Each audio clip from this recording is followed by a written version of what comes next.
Champhai district zone sang champion zone na Zokotar zone tangin Zokotar le Melbook chu telin semifinal a Zokotar zone tangin kain sufu lo me hei hian achak zo final lut turania tuna a video tlem kanen hodon ni o hei tuna kan Zokotar VCP le afate pani anon langani minute nga hunaloma Melbook lam corner pet done mo mani nalan le mo ai le nalan le khung leng nge dung tlang nge khru nge khobung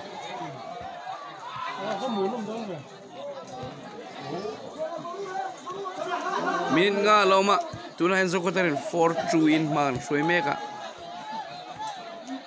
so defender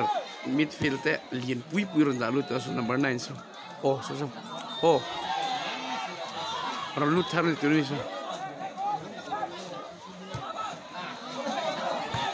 ole paten khalt lang ai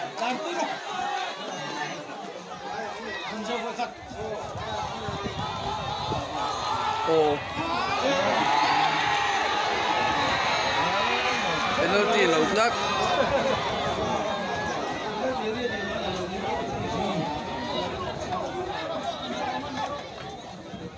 zamunan fra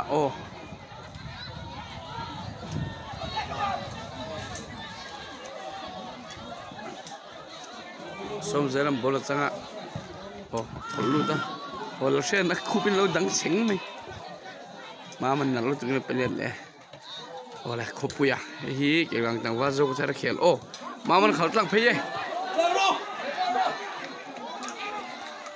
pate pe pheya monten phaim monten phale gol ni khung to siama aram pet gol zolo nasin ka chu nia dikcha pate khan khaltlang atuma khal sual velo niang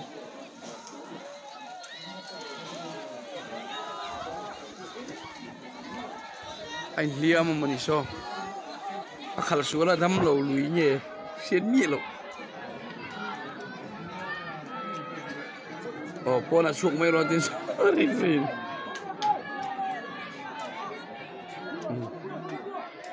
pate achuk oleh Zokotar lam counter yan beya Melbook lam attack to bok trong kam nem do in biak pom to lo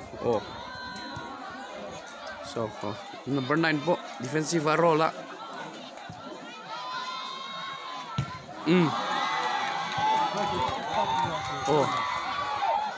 som zela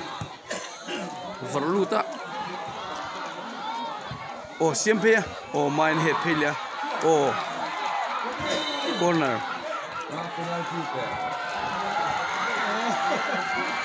penalty lo chuak vele tlat mai Melbook lamin han bola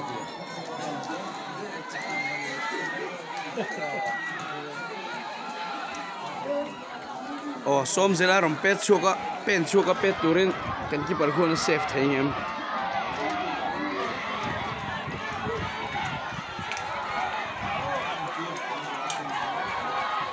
Suan pui khu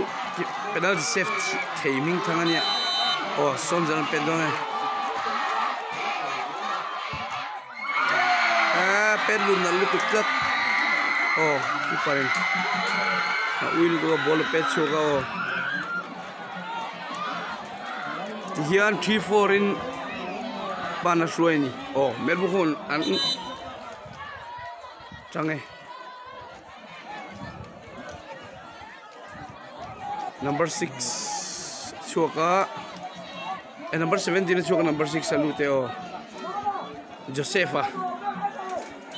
Puzuefa palute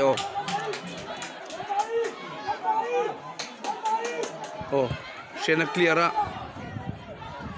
le counter lam pangin thật to so kutar lam oh som zero clear phaya oh maman bol oh she nó clear phele monte ai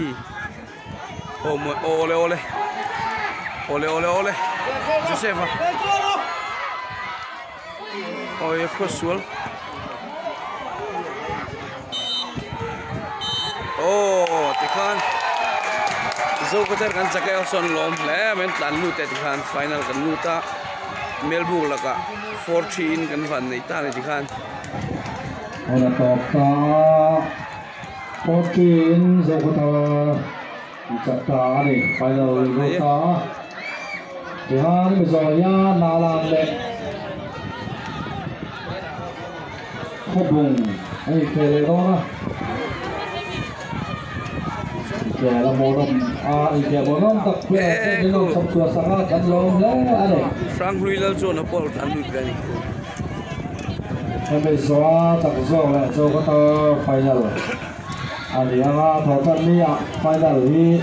theo tù anh ấy ăn zo ko tar zut kan final kan luta e kan lom ne me esipo local ve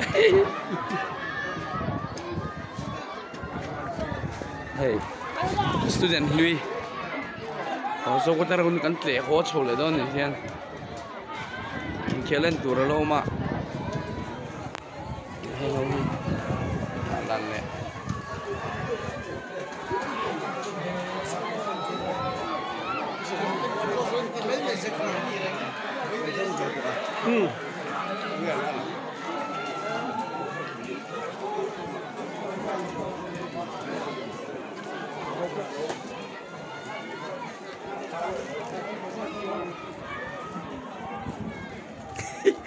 zo ko tar kan van nei ta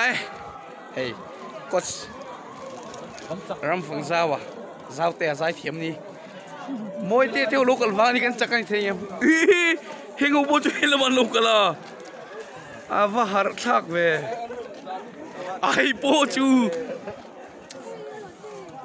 hi kan mutia leader te ni nge mo ni ron ti ve ni la rot fel bo ka mu so da so ti kem ding au hey rale la man po meron toy o man ral tan ni ral tan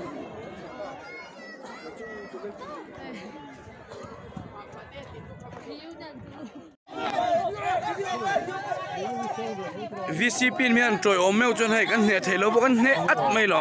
roi gon lampang te bon meron toy o man hi at sorry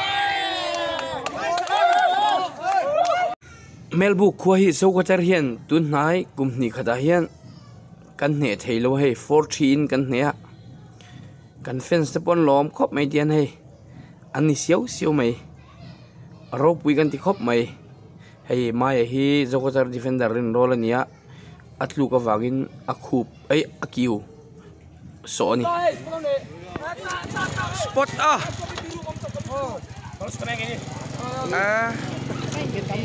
Saklom na. Saklom na ay lari nung kampatumin. Ay long. Atang. Hey lari nung pa ruy nung kalve aroy. Tau. Lari en sak. Jahim. Oh leo la tok eh. Na lo tong kan ta san ni. Kan spot don su ro. I chawang yo. Helam na. Lari no chawang yo. I chawang yo mo jay ro ka. Zo thang ni mo thang ni. Amak Melbourne po ruy thau zo ko ta ruy boxi.